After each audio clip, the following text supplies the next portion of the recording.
So I'm a woman with chronic schizophrenia. I've spent hundreds of days in psychiatric hospitals. I might have ended up spending most of my life on the back ward of a hospital, but that isn't how my life turned out. In fact, I've managed to stay clear of hospitals for almost 3 decades, perhaps my proudest accomplishment. That's not to say that I've remained clear of all psychiatric struggles. After I graduated from the Yale Law School and got my first law job, my New Haven analyst, Dr. White, announced to me that he was going to close his practice in 3 months, several years before I had planned to leave New Haven.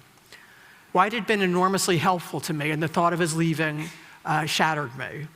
My best friend, Steve, sensing that something was terribly wrong, flew out to New Haven to be with me. Now I'm going to quote from some of my writings. I opened the door to my studio apartment. Steve would later tell me that for all the times he had seen me psychotic, nothing could have prepared him for what he saw that day. For a week or more, I had barely eaten. I was gaunt. I walked as though my legs were wooden. My face looked and felt like a mask. I had closed all the curtains in the apartment, so in the middle of the day, the apartment was in near total darkness. The air was fetid, the room a shambles.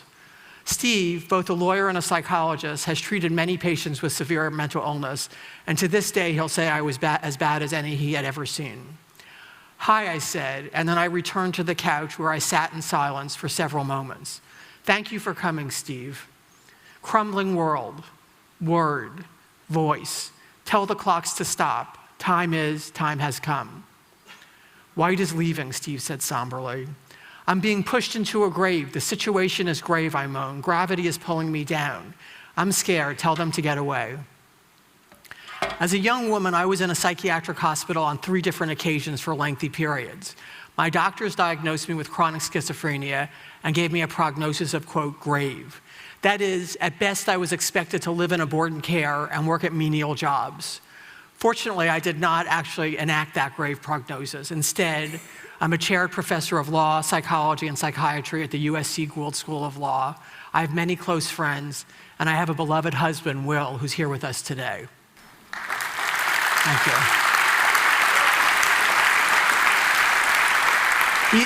He's definitely the star of my show. I'd like to share with you how that happened and also describe my experience of being psychotic. I hasten to add that it's my experience because everyone becomes psychotic in his or her own way. Let's start with the definition of schizophrenia. Schizophrenia is a brain disease. Its defining feature is psychosis, or being out of touch with reality. Delusions and hallucinations are hallmarks of the illness. Delusions are fixed and false beliefs that aren't responsive to evidence, and hallucinations are false sensory experiences. For example, when I'm a psychotic, I often have the delusion that I've killed hundreds of thousands of people with my thoughts. I sometimes have the idea that nuclear explosions are about to be set off in my brain. Occasionally, I have hallucinations, like one time I turned around and saw a man with a raised knife. Imagine having a nightmare while you're awake. Often, speech and thinking become disorganized to the point of incoherence. Loose associations involves putting together words that may sound a lot alike but don't make sense. And if the words get jumbled up enough, it's called word salad. Contrary to what many people think, schizophrenia is not the same as multiple personality disorder or split personality. The schizophrenic mind is not split, but shattered. Everyone has seen a street person, unkempt, probably ill-fed, standing outside of an office building, muttering to himself or shouting. This person is likely to have some form of schizophrenia. But schizophrenia presents itself across a wide array of socioeconomic status, and there are people with the illness who are full-time professionals with major responsibilities. Several years ago, I decided to write down my experiences and my personal journey, and I want to share some more of that story with you today to convey the inside view. So the following episode happened the 7th week of my first semester of my first year at Yale Law School, quoting from my writings. My 2 classmates, Rebel and Val, and I had made the date to meet in the law school library on Friday night to work on our memo assignment together. But we didn't get far before I was talking in ways that made no sense. Memos are visitations, I informed them. They make certain points. The point is on your head. Pat used to say that. Have you killed anyone? Rebel and Val looked at me as if they or I had been splashed in the face with cold water. What are you talking about, Ellen? Oh, you know, the usual, who's what, what's who, heaven and hell. Let's go out on the roof. It's a flat surface, it's safe. Rebel and Val followed, and they asked what had gotten into me. "This is the real me," I announced, waving my arms above my head. And then, late on a Friday night, on the roof of the Yale Law School, I began to sing, and not quietly either.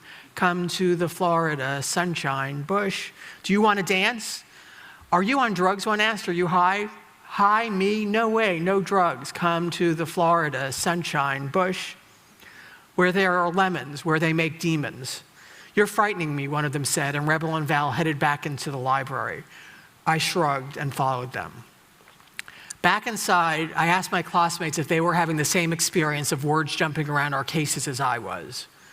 "I think someone's infiltrated my copies of the cases," I've said. "We've got a case to joint. I don't believe in joints, but they do hold your body together." It's an example of loose associations. Eventually, I made my way back to my dorm room, and once there, I couldn't settle down. My head was too full of noise, too full of orange trees and law memos I could not write and mass murders I knew I would be responsible for. Sitting on my bed, I rocked back and forth, moaning in fear and isolation. This episode led to my first hospitalization in America. I had 2 earlier in England. Continuing with the writings. The next morning, I went to my professor's office to ask for an extension on the memo assignment, and I began gibbering unintelligibly as I had the night before, and he eventually brought me to the emergency room. Once there, someone I'll just call the doctor and his whole team of goons swooped down, lifted me high into the air, and slammed me down on a metal bed with such force that I saw stars. Then they strapped my legs and arms to the metal bed with thick leather straps. A sound came out of my mouth that I'd never heard before. Half groan, half scream, barely human, and pure terror. Then the sound came again, forced from somewhere deep inside my belly and scraping my throat raw. This incident resulted in my involuntary hospitalization. One of the reasons the doctors gave for hospitalizing me against my will was that I was, quote, gravely disabled. To support this view, they wrote in my chart that I was unable to do my Yale Law School homework. I wondered what that meant about much of the rest of New Haven. During the next year, I would spend 5 months in a psychiatric hospital. At times, I spent up to 20 hours in mechanical restraints. Arms and legs tied down, arms and legs tied down with a net tied tightly across my chest. I never struck anyone, I never harmed anyone, I never made any direct threats. If you've never been restrained yourself, you may have a benign image of the experience. There's nothing benign about it. Every week in the United States, it's been estimated that 1 to 3 people die in restraints. They strangle, they aspirate their vomit, they suffocate, they have a heart attack. It's unclear whether using mechanical restraints is actually saving lives or costing lives. While I was preparing to write my student note for the Yale Law Journal on mechanical restraints, I consulted an eminent law professor who was also a psychiatrist and said surely he would agree that restraints must be degrading, painful, and frightening. He looked at me in a knowing way and said, "Ellen, you don't really understand. These people are psychotic. They're different from me and you. They wouldn't experience restraints as we would." I didn't have the courage to tell him in that moment that no, we're not that different from him. We don't like to be strapped down to a bed and left to suffer for hours any more than he would. In fact, until very recently, and I'm sure some people still hold it, is the view that restraints help psychiatric patients feel safe. I've never met a psychiatric patient who agreed with that view. Today, I like to say I'm very pro-psychiatry, but very anti-force. I don't think force is effective as treatment. And I think using force is a terrible thing to do to another person with a terrible illness. Eventually, I came to Los Angeles to teach at the University of Southern California Law School. For years, I had resisted medication, making many, many efforts to get off. I felt that if I could manage without medication, I could prove that, after all, I wasn't really mentally ill. It was some terrible mistake. My motto was the less medicine, the less effective. My LA analyst, Dr. Kaplan, was urging me just to stay on medication and get on with my life, but I decided I wanted to make one last college try to get off, quoting from the text. I started the reduction of my meds, and within a short time, I began feeling the effects. After returning from a trip to Oxford, I marched into Kaplan's office, headed straight for the corner, crouched down, covered my face, and began shaking. All around me, I sensed evil beings poised with daggers. They'd slice me up in thin slices or make me swallow hot coals. Kaplan would later describe me as, quote, writhing in agony. Even in this state, what he accurately described as acutely and floridly psychotic, I refused to take more medication. The mission is not yet complete. Immediately after the appointment with Kaplan, I went to see Dr. Marder, a schizophrenia expert who was following me for medication side effects. He was under the impression that I had a mild psychotic illness. Once in his office, I sat on his couch, folded over, and began muttering. Head explosions and people trying to kill. Is it okay if I totally trash your office? You need to leave if you think you're going to do that, said Marder. Okay, small, fire on ice. Tell them not to kill me. Tell them not to kill me. What have I done wrong? Hundreds of thousands with thoughts, interdiction. Ellen, do you feel like you're dangerous to yourself or others? I think you need to be in the hospital. I could get you admitted right away and the whole thing could be very discreet. Ha, ha, ha. You're offering to put me in hospitals? Hospitals are bad, they're mad, they're sad. One must stay away. I'm God, or I used to be. At that point in the text where I said, I'm God, or I used to be, my husband made a marginal note. He said, did you quit or were you fired? I give life and I take it away. Forgive me for I know not what I do. Eventually, I broke down in front of friends and everybody convinced me to take more medication. I could no longer deny the truth and I could not change it. The wall that kept me, Ellen, Professor Sachs, separate from that insane woman hospitalized years past, lay smashed in ruins.